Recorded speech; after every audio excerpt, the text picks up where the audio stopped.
This is the Grand View Overlook, the central feature of the Island in the Sky district of Canyonlands National Park. Island in the Sky is an easy area to traverse with lots of beautiful views. We chose to take a hike to something called the Upheaval Dome. Can you tell it was hot? I was really proud of myself for tackling this, which really wasn't that difficult of a climb, but for me it was. And it was pretty, but the point of it was, I don't know, kind of disappointing. It's a pit and they don't know what caused it. But I'm sure the 600,000 visitors a year also find the Sky Island gorgeous. For us, the Shafer Trail was the main attraction. From above, it looks like a fun, easy drive down the 1,900 feet of switchbacks.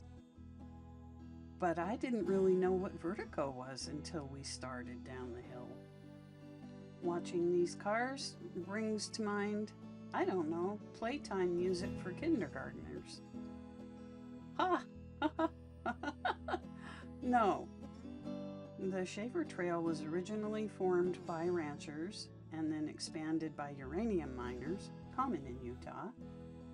Going down those famous switchbacks, preferably in a high clearance 4x4 vehicle, preferably by a driver who's not afraid to share the road with other drivers. Well, you know, the road is 1.25 lanes wide in most places.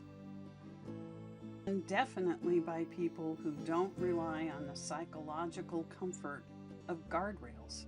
It's amazing how much your brain tells you you are going to go straight off the cliff. Your driver can repeatedly assert that he is not suicidal, he will not keep going straight right there. And besides, it's quite easy to see folks who are headed your way.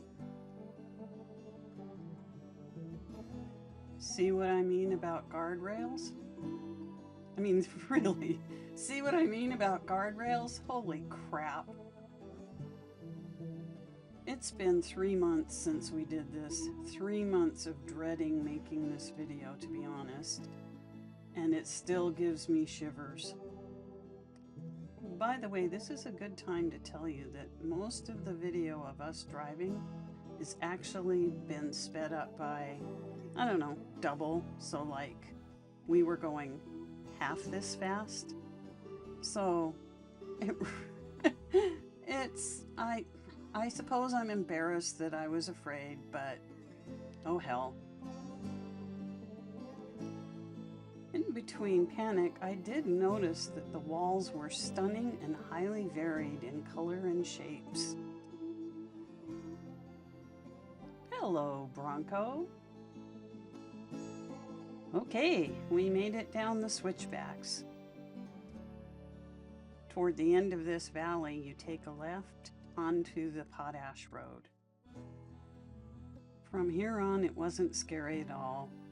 There were some really rough patches, but by and large, it was just really pretty driving through deep canyons and a few washes. Looking back, this really was one of the prettiest drives we went on, with all the different, I just gotta call it chocolate layers, and curves, and not such terribly rough road, but rough enough to keep it, you know, 4x4 appropriate. And a wash.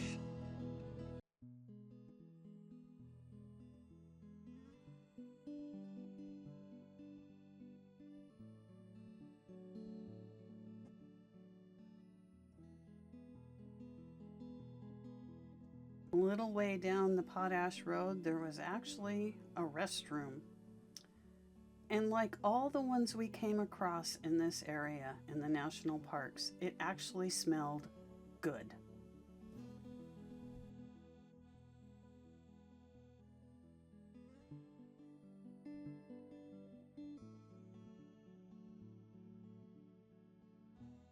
Lest you think all entrances to national parks are fancy, that was the back entrance into Canyonlands.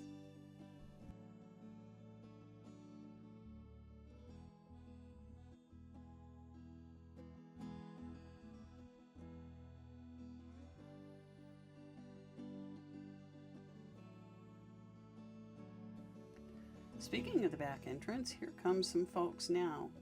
Just for fun, I sped them up to 200%.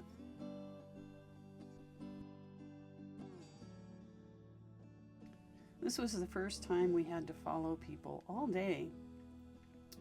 And that was great. There were 4 trucks, but the challenge for us was they were all stopping at the river overlook, which, you know, it would have been nice to have all to ourselves.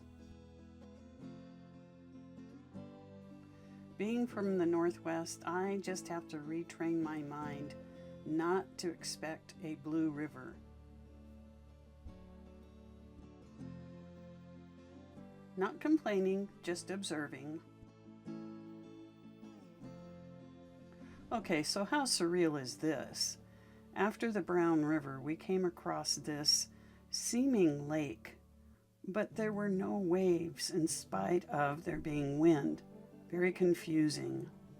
Well, here's the answer. That was a potash distillation pond, of which there are a number here at the end of the trail. Speaking of following people, this poor guy, I've got him sped way up. I don't know how he made it all the way down there. After the potash, it was an easy ride back to Moab. That's it for the Shafer Trail.